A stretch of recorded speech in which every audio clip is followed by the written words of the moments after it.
जय माता दी साथियों, कैसे हैं आप सब। आशा करती हूँ आप सब अच्छे होंगे। माता रानी की कृपा आप पर आपके परिवारजनों पर सदैव बनी रहे, इसी कामना के साथ एक बार फिर से आप सबका स्वागत है, अभिनंदन है आपके अपने यूट्यूब चैनल में। मैं हूँ चित्रा और मैं आपके लिए लेकर आई हूँ आगामी व्रत और उपवास से संबंधित कुछ विशेष जानकारियाँ। जैसे कि आप सब लोग जानते ही हैं कि 8 अप्रैल को सोमवती अमावस्या पड़ने वाली है, जिसे सोमी अमावस्या के नाम से भी लोग जानते हैं। जब सोमवार के दिन अमावस्या तिथि पड़ती है तो उसे सोमी अमावस्या के रूप में सौभाग्यवती नारियां व्रत रखती हैं। और उसके दूसरे दिन से ही प्रतिपदा तिथि से शुरू हो रही है नवरात्रे, और नवरात्रे के बीच में ही 2 विशेष व्रत पड़ने वाले हैं, गणगौर और चेती छठ। तो अभी स्थिति ये हो गई है कि खरमास चल रहा है जो कि 13 अप्रैल तक चलने वाला है, और सूर्य ग्रहण पड़ रहा है 8 अप्रैल को, जिस दिन सोमवती अमावस्या है। तो कई सारी असमंजस वाली स्थितियां सामने आ गई हैं, मन में प्रश्न बहुत सारे आ गए हैं कि इस स्थिति में जब खरमास चल रहा है तो अपने व्रत और उपवास की तैयारी किस तरीके से करें, खरीदारी किस तरीके से करें, और अमावस्या के दिन ही सूर्य ग्रहण है तो भाई अब व्रत कैसे रखा जाएगा या नवरात्रि की तैयारी हम किस तरीके से करेंगे। और कुछ विशेष प्रश्न और भी मन में हैं, कुछ लोगों के मन में रहते हैं कि अगर इस समय में हम पहली बार व्रत प्रारंभ करना चाहते हैं तो करें या नहीं करें, या हम अपने गंतव्य स्थान मतलब अपन जहाँ रहते हैं वहाँ नहीं है क्योंकि छुट्टियाँ चल रही हैं बच्चों की, तो कोई दादी नानी के यहाँ गया हुआ है या कोई अपने घर में नहीं है, कहीं घूमने गए हुए हैं, तो फिर व्रत और उपवास हम किस तरीके से कर सकते हैं। और साथ ही साथ 1-2 चीज़ें और भी आती हैं कि नवरात्रे में हमको किन विशेष नियमों का ध्यान रखते हुए व्रत करना चाहिए। कुछ लोगों का कहना ये होता है कि व्रत यदि हम कर रहे हैं तो हमको अखंड ज्योत जलाना ज़रूरी है, कलश रखना ज़रूरी है, या फिर जो लोग व्रत नहीं रखते हैं वो माता की सेवा किस तरीके से करें कि उन्हें वो पुण्य फल प्राप्त हो सके माता की सेवा का।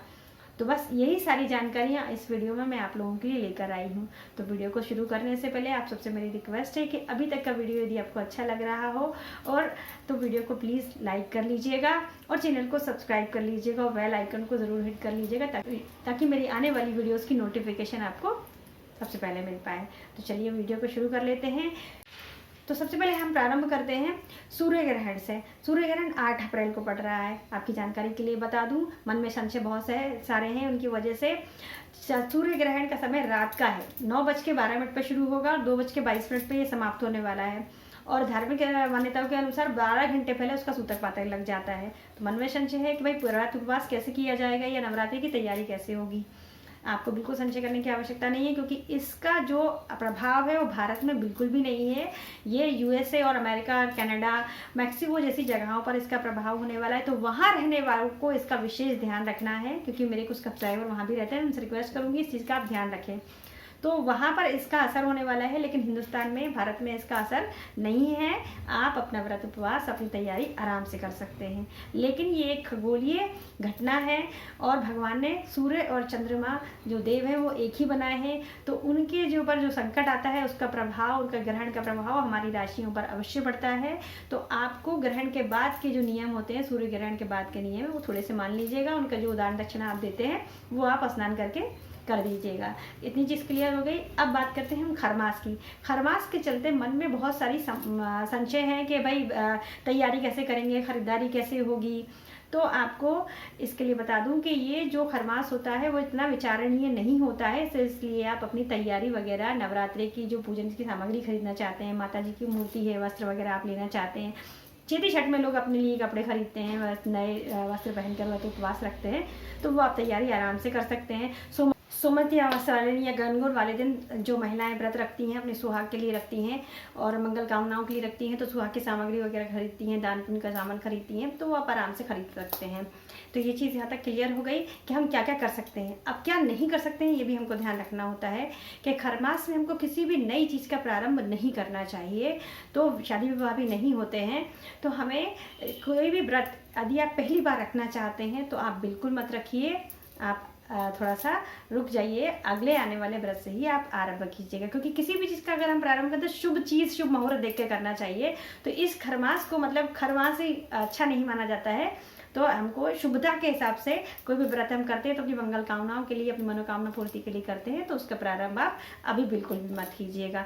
अगर आप कर रहे हैं तो उसे आप कंटिन्यू ज़रूर करिए, भले आप कहीं भी हैं, मायके में, ससुराल में हैं, कहीं घूमने बाहर गए हुए हैं, तो भी आप जो भी व्रत बीच में पड़ता है, ये सारे व्रत जो हैं वो एक बार उठा लेने के बाद में, एक बार प्रारंभ अपने कर दिए हैं तो उन्हें आपको बीच में छोड़ना नहीं है, क्योंकि दोबारा उठाना बहुत मुश्किल काम है। अगर आपके संग में कोई ऐसी विपरीत परिस्थिति नहीं आती है तो आपको ये सभी व्रत, नवरात्रे हुए या फिर सुमति अमावस्या है या चेती छठ है, जो भी है, कनगौर वगैरह जो भी व्रत आप करते हैं, तो आपको इन व्रतों को छोड़ना बिल्कुल भी नहीं है। आप जहाँ हैं, जिस स्थिति में हैं, वहीं पर आप वैसे ही उन व्रतों को करते रहिए। नवरात्रि की बात कर लेते हैं कि नवरात्रे में बहुत सारे लोगों के प्रश्न ये रहते हैं कि ज़रूरी है कि हमको व्रत उपवास हम करें।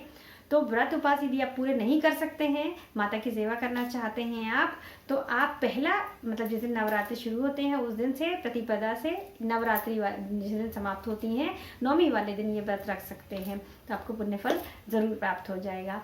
और दूसरी चीज़ कि जो लोग 9 दिन पूरे व्रत रखते हैं तो उनको तो विशेष नियमों का पालन करना ही पड़ता है, लेकिन कुछ लोगों का कहना ये रहता है कि हम 9 दिन पूरे व्रत रखते हैं तो जोत जलाना ज़रूरी है, हम घर में नहीं रहते हैं या हमारे घर में देखने वाला नहीं है, कोई बच्चा छोटा है, कई परिस्थितियाँ होती हैं महिलाओं के साथ में, तो हमको जोत जलाना और जो चौकी रखी जाती है, कलश रखा जाता है, वो अनिवार्य है। ऐसा बिल्कुल भी नहीं है। आप माता की साधारण रूप से भी सेवा आप कर सकते हैं, आपको जोत जलाना अनिवार्य नहीं है। लेकिन यदि आप चौकी रखे हैं, कलश आपने स्थापित किया है, माता की मूर्ति आप रखकर पूजा कर रहे हैं, विशेष उनको स्थान देके अगर आप पूजा कर रहे हैं, तब आपको ज्योति जलाना बिल्कुल अनिवार्य है। अगर आप ज्योति जला रहे हैं तो आपको कलश रखना भी अनिवार्य है, चौकी रखना भी अनिवार्य है, और साथ में जवारे जो लोग बोते हैं वो भी अनिवार्य हो जाता है। अगर आप करें तो सारी चीज़ें करें, और अगर आपने एक बार प्रारंभ इन चीज़ों को कर दिया है तो कम से कम ये नियम 5 साल पालन ज़रूर करें। विशेष चीज़ें होती हैं, इनका हमको ध्यान अवश्य रखना चाहिए। यदि आपने नहीं किया है अभी तक तो फिर आप मन में कोई संकल्प लीजिए भी मत, अगर आप सामर्थ्यवान नहीं है तो बिल्कुल मत कीजिए। और आप एक मन में ये है कि अगर जो लोग व्रत नहीं रखते हैं तो फिर वो किस तरह से माता की सेवा कर सकते हैं। बिल्कुल एक भी व्रत नहीं रख पा रहे हैं, शारीरिक कष्ट है या प्रेग्नेंट वगैरह हैं, बाहर रहते हैं, तो किस तरह व्रत रखें, नहीं रख पा रहे हैं तो फिर माता की सेवा आप किस तरीके से कर सकते हैं। बहुत ही सरल तरीका है। आप सुबह में स्नान वगैरह कर लीजिए, सफाई का विशेष ध्यान रखिए, व्रत रखें या ना रखें, आपको सफाई का, किचन की सफाई का, रसोई घर का विशेष ध्यान रखना है, क्योंकि हम लहसुन प्याज वगैरह खाते हैं और माता का फिर भोग लगाते हैं हम, तो उस स्थिति में हमको जो बर्तन वगैरह का स्क्रबर वगैरह है वो भी बदल देना चाहिए। साबुन से यदि आप बर्तन वगैरह साफ कर रहे हैं तो उन्हें भी हटा दीजिए, दूसरा साबुन आप रख लीजिए। शुद्धता का और पवित्रता का आपको विशेष ध्यान रखना है। और आप व्रत नहीं भी रख रहे हैं तो प्रयास कीजिए कि लहसुन प्याज वाला खाना ना खाएं। घर के बाकी लोग खाते हैं तो उन्हें भी समझाएं कि ना खाएं। अगर नहीं चल पाता है तो फिर थोड़ा सा माता जी के लिए आप भोग वगैरह बना रहे हैं तो फिर उस चीज़ का विशेष आप सफाई का ध्यान रखें। अब व्रत यदि आप नहीं करते हैं तो ऐसी स्थिति में आपको क्या करना है वो समझ लीजिए। आपको सुबह में स्नान वगैरह करके अपनी जो सफाई घर की जो है पहले वो कर लीजिएगा, नित्य क्रम हो। अगर आपके घर में मेड आती है या नहीं भी आती है, आप खुद करते हैं तो पूरे घर का आराम से कर ही लेंगे। और अगर मेड आपके घर में आ रही है तो फिर आप अपना जो विधि होता है, नियम होता है सफाई का, वो कर लीजिए। पूजा रूम अपना जो जहाँ भगवान जी वगैरह आपने बिठाए हुए हैं वहाँ पूछा वगैरह लगा दीजिए, अपना देहरी पे अच्छे से पोंछ दीजिए। उसके बाद में माता जी की आप उनको जैसे छोटी सी अपने मंदिर में जो रख रखे हैं उन पर जल छिड़काव वगैरह करके स्नान के भाव से उनको आप दिया बत्ती दिखा दीजिए, आरती कर लीजिए, भोग लगा लीजिए, और पुष्प वगैरह आप जो अर्पित कर सकते हैं, सुहाग का सामान अर्पित किया जा सकता है। अगर आप पहले दिन अर्पित कर पा रहे हैं तो ठीक है, नहीं अर्पित कर पा रहे हैं तो बीच में 9 दिन में किसी भी दिन कर सकते हैं। जो लोग व्रत रख रहे हैं उनके लिए भी बता दे रही हूँ। नहीं तो 9वीं वाले दिन तो आपको सुहाग का सामान ज़रूर अर्पित करना ही है। और साथ में कन्याएं जो लोग खिलाते हैं उन लोगों को तो इस चीज़ का ध्यान रखना है कि आपको 9 दिन में पूरे किसी भी दिन आपको कन्या ज़रूर खिलानी है अगर आप व्रत रख रहे हैं। अगर आप व्रत नहीं भी रख रहे हैं तो भी आप कन्या खिला सकते हैं। 9 दिन में हम किसी भी दिन खिला सकते हैं, ऐसा नहीं कि 9वीं वाले दिन ही खिलाएं, आप किसी भी दिन कन्या आराम से खिला सकते हैं। यहाँ तक हो गया। अब एक विशेष चीज़ और मैं आप सबको बताना चाहूँगी कि आप व्रत रखें या ना रखें, लेकिन आपको माता जी के दर्शन करने मंदिर ज़रूर जाना है। हमारे यहाँ 1 लोटा जल चढ़ाने का बहुत ज़्यादा महत्व होता है, तो आप माता जी को प्रयास कीजिए कि जल चढ़ाने अवश्य जाएं। व्रत रखें तो भी, अगर ना रखें तो भी, अगर आप चाहते हैं कि आपको पूरा पुण्य फल मिल जाए व्रत रखने का, पूरी सेवा का, तो 1 लोटा जल आप माता जी के मंदिर जाके उन्हें ज़रूर अर्पित करें।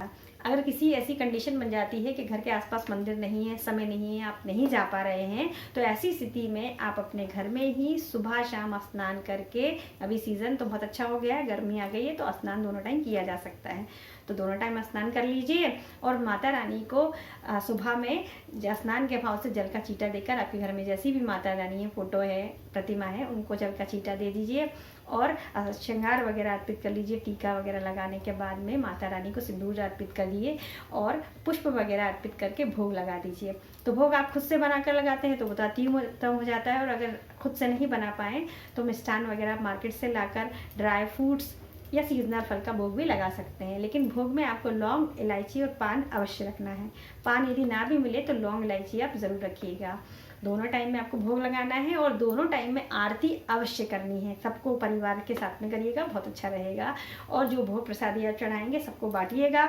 लौंग, इलायची है ऐसे ना खाई जाए तो आप किसी खाने की सामग्री में, सब्जी वगैरह में या चाय वगैरह में डाल के खा सकते हैं। लहसुन प्याज वाली चीज़ों में नहीं डालिएगा ऐसे, तो उसे आप इस तरह से ग्रहण कर सकते हैं। बस ये छोटी छोटी सी चीज़ें कर कर माता रानी की सेवा बहुत अच्छे से की जा सकती है। बाकी जो व्रत उपवास भी हैं आपके घर परिवार में जिस तरीके से किए जाते हैं उनको भी आप करिए, छोड़ना बीच में किसी को भी नहीं है। आप सबके लिए स्पेशली अलग अलग बताऊंगी तो वीडियो बहुत लंबा हो जाएगा। चीज़ें और माता रानी से संबंधित एक बताना चाहूँगी कि लोग बोल रहे हैं कि हम नवरात्रे में अब साबुन शैम्पू वगैरह यूज़ नहीं करते हैं, तो ऐसा कोई नियम नहीं है, लेकिन आपके यहाँ ऐसा माना जाता है, तो आप इस चीज़ को फॉलो कर सकते हैं। तो बस यहीं तक था मेरा वीडियो। आशा करती हूँ कि वीडियो में आपको सारी जानकारियाँ अच्छे से दे पाई हूँ, लेकिन फिर भी कोई संशय या कोई प्रश्न आपके मन में है तो आप कमेंट बॉक्स में ज़रूर मुझसे पूछेगा, मैं उसका जवाब आपको ज़रूर दूँगी।